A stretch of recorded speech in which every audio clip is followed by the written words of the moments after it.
l'espai d'Àurea Social, la metgessa Maria Teresa Guardiola ens parla de l'alimentació per a una bona salut. La doctora Guardiola, de 93 anys, que va exercir la medicina a Venezuela i a Los Angeles, va organitzar en tornar a Catalunya els serveis de ginecologia i obstetrícia de l'Hospital del Mar de Barcelona. Avui col·labora amb el projecte de salut d'Àurea Social i la Cooperativa Integral Catalana. Jo vull donar les gràcies a aquesta organització que veig que van molt ben encaminats per ajudar a la gent i penso que això és molt important perquè quan hi ha bona voluntat i amor per les persones és quan les coses es poden tirar endavant. Enhorabona. Jo només us porto una pinzelladeta de com arribar gran amb bona salut, perquè viure un dia o un any més no és important. És important viure amb bona salut. Què vol dir tenir bona salut? Doncs estar molt bé, que no ens faci mal res, que fem les coses amb il·lusió. Però clar, per lograr una bona salut hi ha uns quants punts que hem de tenir en compte. Un dels primers punts que hem de tenir en compte és pensar que nosaltres som una mica com les floretes, necessitem de l'aire i del sol. Jo em trobo moltes vegades amb persones que des de les 8 del matí fins a les 5 de la tarda estan tancades en espais on no tenen ni siquiera una finestra per obrir, on tot és aire condicionat i naturalment acaben respirant molt perquè el mateix organisme va perdent força per fer-ho. Aleshores, com sabem que respirem bé o no? Si de quan en quan necessitem fer batallades o necessitem fer sospiros, quan sospirem no vol dir que estem enamorats, no. Vol dir que simplement el pobre pulmó ens demana el que necessita perquè tinguem més oxigen. Això seria per una banda. La respiració és molt important, l'aire lliure és molt important. Si durant els dies laborables no podem fer aire lliure, els caps de setmana aprofitem per anar a les muntanyes. Tenim muntanyes molt a prop, no cal anar ni massa lluny. Tenim Montjuïc, tenim el Tibidabo, tenim molts parcs, tenim una ciutat privilegiada. I quan no, arran de mar, que també ens va bé. També hem de procurar fer una alimentació més o menys equilibrada, no menjar coses que ens puguin fer mal. Intentar beure aigua, Però quan dic beure aigua, no beure-la glu-glu-glu, perquè llavors només la volem. I l'aigua té un ofici. L'ofici de l'aigua és que ens hidrata, que ens neteja i arrastra toxines, arrastra productes que de vegades nosaltres no processem. L'alimentació també és molt bàsica, però també hem d'aprendre a mastegar bé, a insalivar bé, perquè en la boca es fa el que se'n diu el bolo alimenticio. I què és el bolo alimenticio? No res més que el menjar que nosaltres mengem i el mesclant amb la saliva es fa com una croqueta. Si no ho fem així, el pobre estómac ha de fer la feina de boca i d'estómac. O sigui, hem d'intentar posar-nos el menjar a la boca en petites quantitats i mastegar-lo i salivar-lo bé. També és important guardar un ritme. Per exemple, no pot ser que esmorzem, per exemple, a les 7 del matí i no tornem a menjar res fins al migdia. Això no pot ser, perquè nosaltres, el nostre organisme, treballa amb un ritme. Anem a suposar, si respirem de 16 a 18 vegades per minut. Però no respirem perquè nosaltres vulguem fer-ho, respirem així perquè estem programats així. El nostre cor batega 60-70 vegades per minut. Però tampoc li diem al cor batega, el cor està programat per bategar així. Una dona té la regla cada 28 dies. Quantes senyores no voldrien tenir la regla? Però la tenen perquè estem programats així. I el nostre estómac està programat per pair cada 2 hores i mitja, màxim 3. Si nosaltres tardem més de 3 hores a posar alguna cosa a l'estómac, què pot passar? Pot passar que el suc gàstric estigui tan concentrat i reconcentrat que el que li arriba com a aliment no ho pot processar. Simplement es converteix en substàncies intruses, en substàncies de residu, que no ens estan fent res i que a la llarga ens poden autointoxicar. Llavors hem d'intentar menjar cada 2 hores i mitja a 3, però petites cosetes, no grans dosis, petites coses. També hem d'intentar, quan mengem, no barrejar coses. Les barreges amb l'alimentació no sempre són positives. Sempre hem de partir la base que si volem estar bé hem de donar prioritat als aliments crus. Aliments crus què són? Doncs serien les amanides, les fruites, els sucs, però sense barrejar fruites. Anem a suposar que anem a un restaurant i demanem una amanida i ens posen de tot menys amanida. Amanida és fulla verda. Amanida no és tomàquet, no és ou, no és tonyina, no, això no és una amanida. Una amanida és enciam, és endívia, és canònic, és tot el que té fulla, tot el que té fulla. És molt important pensar, perquè de vegades jo trobo persones que em diuen però això és un menjar de conills. No, que va un menjar de conills. Un enciam té un 37% de calç i tot el que mengem de fulla verda o té fòsfor, o té calç, o té cromo, té una actiu de coses que l'organisme nostre ho necessita per la seva subsistència. Llavors, suquets, però no farem sucs de 50 fruites. Per exemple, anem a suposar, si fem un suc de pomelo, per què ens servirà? Partim de la base que qualsevol tipus de suc, passat un quart d'hora ho ha perdut tot. O sigui, el suc ha de ser recién extraído i, a més, pres abans que passi el primer quart d'hora. Per exemple, tenim el suquet de pomelo, que és un gran protector de la cèl·lula hepàtica, de la cèl·lula del fetge, permet que el fetge treballi millor. El suc de taronja és molt ric en vitamina C. El suc de mandarina és més suau per a les persones que tenen problemes gastrointestinals. Luego tenim una persona, per exemple, que es passa moltes hores amb trastorns mentals, el suc de raïm negre, que és molt tonificant. El suc de papaya. La papaya és com un regenerador cel·lular. Anem a suposar que es tracta de persones que fan molts gasos i un dia se'ls avorreix de fer una verdureta. Però amb una verdureta anem a suposar la verdura molt corrent és la mongeta tendra, no? Mongeta tendra, una patatona i una ceba.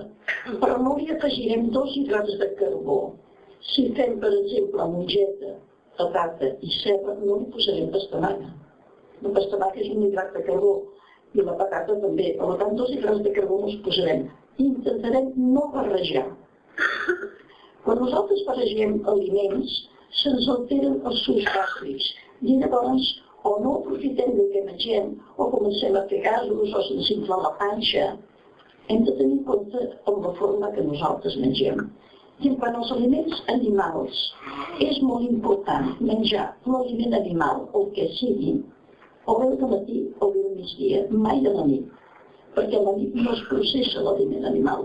El que es processa més és una mica de peix blanc. Però l'ou, per exemple, que no s'hi dona valor perquè sembla que no en tingui, l'ou és el que els pujarà més aviat el colesterol, els triglicèrids, l'àcid úric, l'urea. L'ou és molt fort. L'ou es pot menjar per esmorzar o bé per dinar, però no un ou cada dia, ni una truita de 2 ous. Un sol ou, un dia a la setmana, només perquè l'ou és molt fort. I si fem, per exemple, peix blanc, podem menjar fins a 180 grams, però 180 és el màxim. Si veuen que de 120 o 130 en tenen prou, doncs 120 o 130.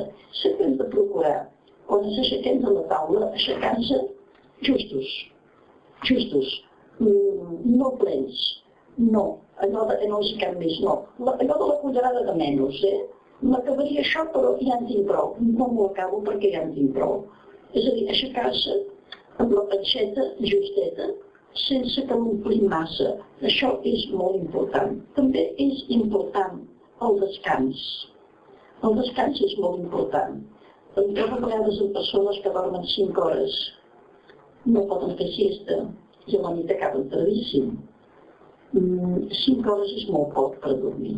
És important dormir un mínim de 6-7 hores, fer una mica de siesta i a la nit intentar anar a dormir d'hora, dintre de l'horari que un tingui de treball. S'ha fet un estudi i s'ha vist que la siesta és molt important, perquè és com fer un break en el funcionament orgànic. Però la siesta no és estar-se assentats en un sofà mirant la televisió. No, la siesta és estirar-se al llit, darrere televisió, apagar telèfons, apagar-ho tot, perquè és el temps de vostès. Llavors s'estiren, per exemple, a fer la siesta sobre el costat dret, això és important.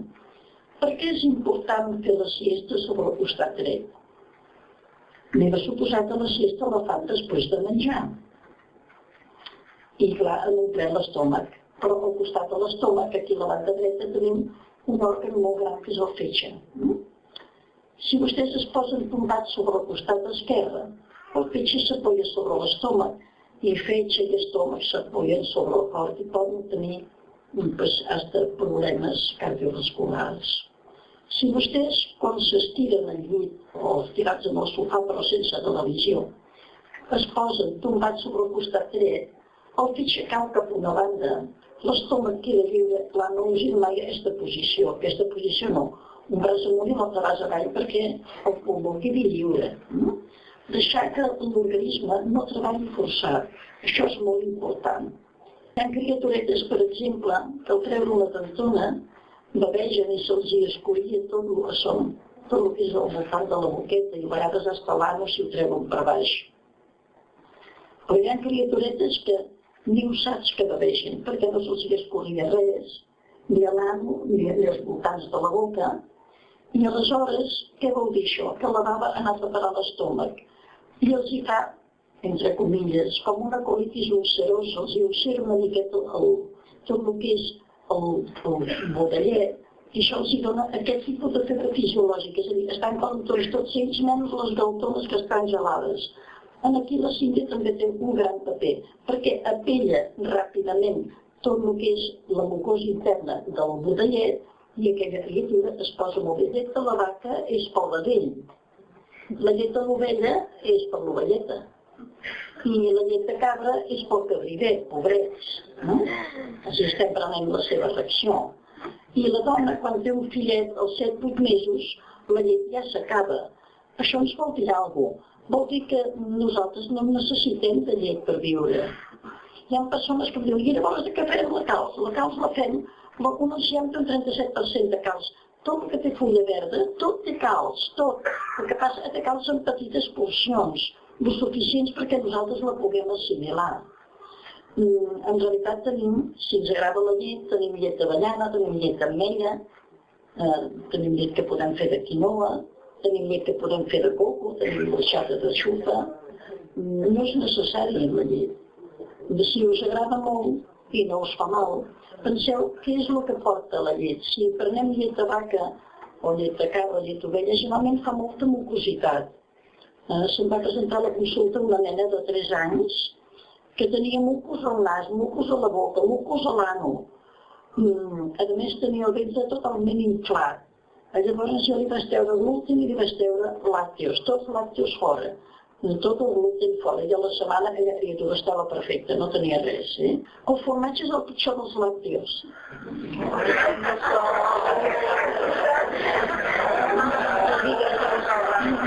Amb tots els meus respectes, jo respecto si us agrada.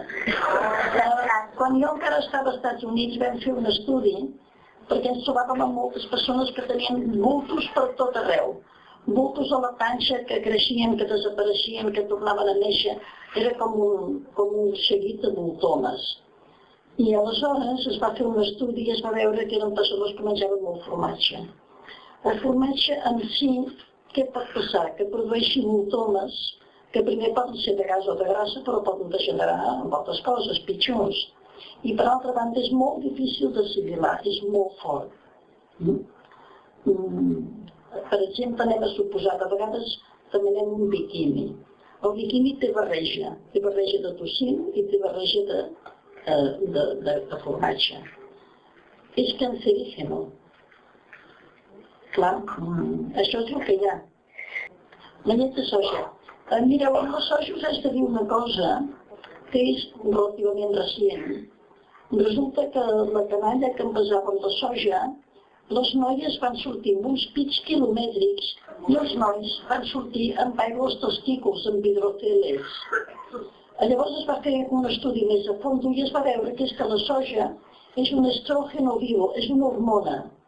Per exemple, jo la soja l'he donada a moltes persones menopàusiques perquè pels sufocos, per les sensacions d'inestabilitat anava molt bé. Però d'ençà que he sabut això, jo ja m'estranyava que algunes pacients em deien mira, la soja m'ha anat molt bé, tinc el pit com més dur. Però clar, jo no hi prestava atenció perquè no ho sabia, això. Però després va ser clar que deu pis més un mes més gros que deu tenir, perquè clar, això és el que passar, no? Jo a partir d'aquí, de soja no em dono ni a la canalla ni als senyors, i amb alguna senyora menopàusia que li dono, però li donaré per una setmana només, perquè és un estrogen, és una hormona, és un estrògeno viu.